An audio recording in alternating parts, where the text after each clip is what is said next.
Oi! Hoje eu vou falar sobre algumas obras cinematográficas, especificamente filmes, que, em minha opinião, mas não só na minha opinião, mas também várias pessoas com deficiência me falaram sobre isso no Twitter, onde eu perguntei, na verdade, pedi dicas para criar esse vídeo. E, na nossa humilde opinião, esses filmes representam estereótipos muito negativos de pessoas com deficiência ou simplesmente apresentam deficiência de uma maneira negativa como um todo. Então, todo mundo aí, seja bem-vindo à minha nova série, que com certeza vai virar uma série, porque são muitos exemplos, infelizmente, de filmes capacitistas. Eu não tô levando em conta aqui, tá, se o filme é necessariamente bom, se o filme é ruim, porque eu não tô levando em conta todo o conjunto da obra, eu não tô levando em conta coerência de roteiro, atuações, nem nada disso, porque eu tô levando em conta uma problemática específica presente nesses filmes que eu vou citar. Não é porque eu citei aqui que o filme é de todo ruim, tipo assim, o filme não faz sentido, os diálogos são ruins, ou eles não têm até mesmo mensagens positivas, porque podem até ter, mas só que o fazem de maneira muito errada. E para começar já na polêmica, o primeiro filme dessa lista é Como Eu Era Antes de Você. Na sinopse desse filme, a gente acompanha um cara jovem, rico, muito bonito, que infelizmente sofre um acidente bem grave, bem traumático, que deixa ele paralisado da cabeça para baixo.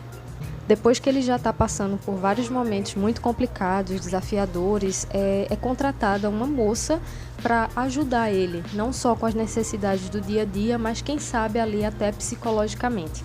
Essa moça, durante o filme, vai se tornando um interesse romântico, apesar de todo o atrito e adversidade que o casal enfrenta, porque eles vêm de mundos muito diferentes e são pessoas muito diferentes. O capacitismo desse filme está justamente na ideia de que, a partir do momento que se adquire uma deficiência, aquela vida que você tinha necessariamente acabou. Aquilo é o fim da linha. O personagem sempre fala das dificuldades dele em primeiro plano. O personagem não consegue dar a profundidade necessária para interpretar como é de fato a vida de uma pessoa com deficiência adquirida. O tempo todo o filme apela para um melodrama muito barato, que faz o espectador pensar que essa poderia ser a pior das coisas que pode acontecer com alguém. E em nenhum momento eu tô querendo diminuir isso, tá? A gente sabe que acidentes traumáticos e várias coisas desse tipo podem causar prejuízos psicológicos e físicos, como é o caso do personagem. E isso não é algo bom. Nunca vai ser, porque ninguém quer sofrer um acidente, certo? Mas a partir do momento que a deficiência está no cerne da história, porque sem o acidente dele e a consequente deficiência que ele adquiriu não haveria história, a forma que se aborda isso é muito ruim, muito rasa e muito capacitista. Para piorar, eu creio, em minha opinião, que como o personagem ele é representado, esse filme é inspirado no livro, então no livro eu não sei, mas pelo menos no filme ele é representado por um homem branco e rico. É mais grave ainda a situação, porque na verdade essa pessoa com a deficiência adquirida ela ainda vai ter vários privilégios, como o próprio filme demonstra em várias cenas. Ele consegue ter o privilégio financeiro para acessar vários recursos que a maioria não tem. Mas não só isso. Na minha humilde opinião, eu acho que colocar o homem branco nessa situação faz com que a gente pense assim, poxa, tadinho, isso não pode acontecer com a masculinidade frágil de um homem branco. Ele não pode passar por esse tipo de experiência, senão ele perde o seu status na sociedade. E isso é um pensamento extremamente questionável, problemático, tem várias outras questões envolvendo isso. Momento de spoiler, se você nunca viu esse filme ou se você não gosta de spoilers, pode pular para um pouco depois no vídeo. Mas o pior desse filme está em toda a sequência final, que é quando o personagem, o rapaz, ele decide passar pelo procedimento de eutanásia.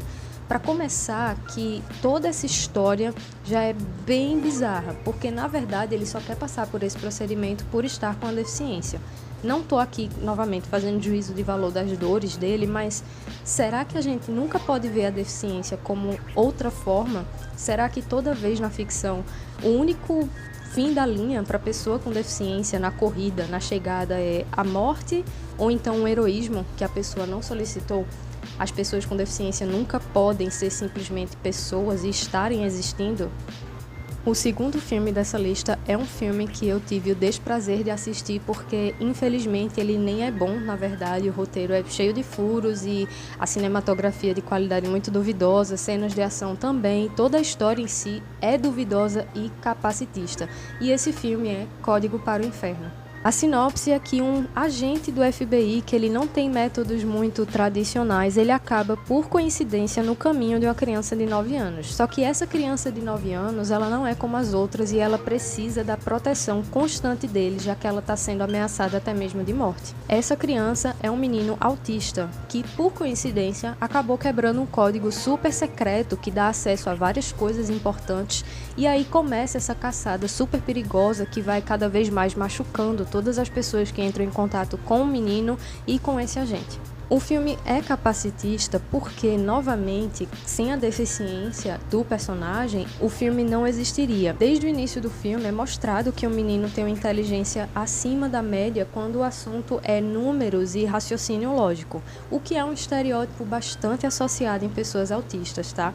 As pessoas acreditam que autistas, de alguma forma, têm que servir para alguma coisa. E esse servir, muitas vezes, é justamente ter uma inteligência acima da média para algum tipo de área. E se for na área matemática, pronto. As pessoas acham, então, que essa pessoa autista tem um potencial maior, enquanto exclui todo espectro, que não significa que só porque eu sou autista, eu não tenho inteligência matemática no nível desse menino do filme, sabe? E tudo bem, nós somos diversos como qualquer outro ser humano, né? E aí existem várias cenas que me deixaram extremamente desconfortável, que mostram um menino numa escola especial. E nessa escola, o tempo todo, os professores, inclusive o personagem do agente do FBI, que é até interpretado pelo Bruce Willis, ficam falando direto pro menino: olhe nos meus olhos. E assim, gente, isso é uma coisa péssima. A gente sabe que nós autistas podemos ter uma dificuldade de manter o contato visual. Isso não é obrigatoriedade para fechar um diagnóstico, essa não é a única característica que uma pessoa autista tem, mas é uma das dificuldades. Eu mesma tive que treinar muito essa coisa de olhar no olho e não percebia que eu meio que treinava isso dentro de mim. Só que o que é que acontece? Infelizmente, em muitas terapias existe um abuso velado, que é quando tentam mudar as nossas características, e características que lá no fundo, quando você vai olhar a lógica da coisa, não fazem muito sentido serem alteradas. Por exemplo, o olho no olho. Eu acredito que é muito possível conversar com alguém sem necessariamente estabelecer esse contato visual, até porque isso pode ser muito doloroso, até fisicamente, para a pessoa autista. Para piorar a situação, numa cena que me deixou ainda mais desconfortável, é que tem um certo momento que um menino para em uma ambulância e aí ele começa a ter uma crise, porque provavelmente tem hipersensibilidade auditiva, como uma certa pessoa que vos fala. Com essa hipersensibilidade auditiva, ele fica extremamente agitado e aí o agente percebe alguma conexão entre o barulho da ambulância e a crise que ele está tendo, o menino. E aí ele pede para pararem a sirene. Nesse momento eu pensei: acho que esse filme vai se redimir. E não aconteceu. Existe essa situação bem benevolente e de compreensão para apenas momentos depois o menino se encontrar no hospital, amarrado numa maca, e todo mundo ali sendo complacente e condescendente com essa situação. Uma enfermeira explica brevemente o que é o autismo para o personagem do Bruce Willis, e o personagem do Bruce Willis meio que olha assim como quem diz: então é isso, né? Não tem muito o que fazer durante uma crise. O que é absurdo. Agora vamos pro terceiro filme dessa lista, que eu acredito que talvez eu vou ser muito criticada, e na verdade eu nem incluí nesse primeiro vídeo, mas é que uma pessoa me falou brevemente no Twitter, e aí eu estudei, revi várias partes desse filme, já que eu já tinha assistido algumas vezes, e realmente faz total sentido. Extraordinário. Na sinopse, a gente tem um garotinho entre seus 9 e 10 anos que ele está querendo começar a vida escolar presencial.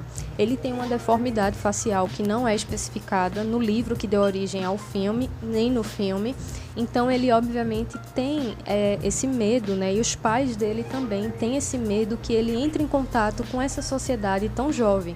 E aí, no meio desse medo, mesmo assim, eles encaram esse medo, ele começa a frequentar a escola, e a partir dessa de frequentar a escola, ele começa aos poucos aí mudando a mentalidade de todo mundo ali ao redor dele, mostrando que ele é uma pessoa merecedora de amor, compaixão, etc, etc. E aí que tá o meu problema com esse filme. Desde quando ele foi lançado, coincidentemente, creio que no mesmo ano de Como Eu Era Antes de Você, eu achei os dois extremamente apelativos, mas calma.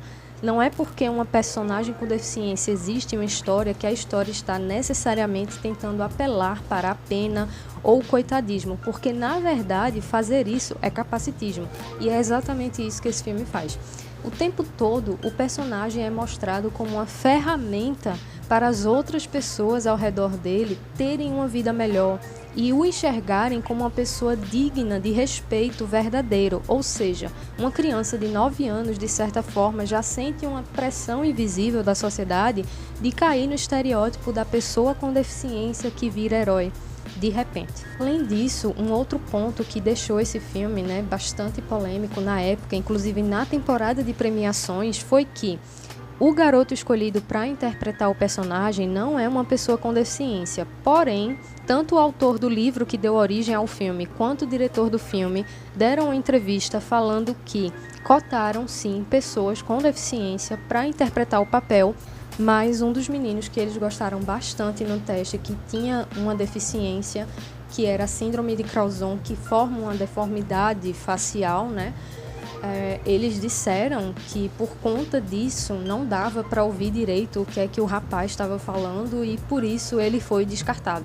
O que é uma desculpa bem meia boca, porque poderiam utilizar outros recursos caso o problema fosse unicamente a voz e novamente usar a deficiência como fantasia, já que eles usaram de maquiagem pesada no ator mirim para fazer a deformidade facial, é extremamente dúbio, é de um caráter muito volátil e simplesmente foi a pior decisão que eles poderiam tomar.